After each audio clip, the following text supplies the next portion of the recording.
Hey, what's up, guys? It's Carlos here from Bulls of Crypto. Just wanted to do a quick breakdown of exactly how I saw this movement here on Bitcoin. This is a pattern that I normally trade, which is called an inverted head and shoulder. It's basically where price is trying to uh, move down, but it's being stopped, right? By the powers that may be, the market makers, whether you're a support resistance trader, this would be support.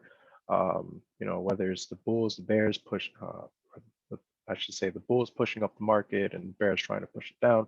But price does move in patterns. It's just human behavior.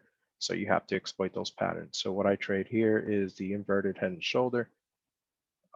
Right here, this was your first shoulder, this was your head, and then this was your second shoulder where price, these candles represent the behavior of price, where price failed to break this low.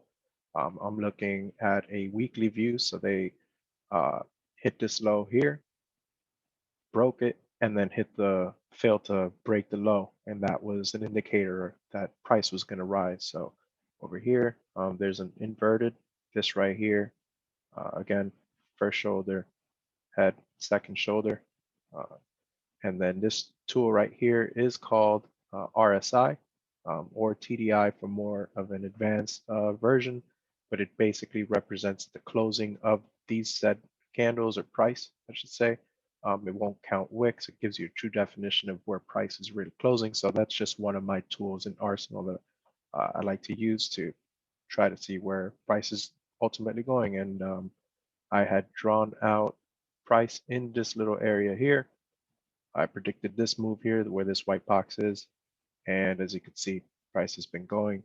Each of these candles represent 4 hours because I am on a 4-hour chart.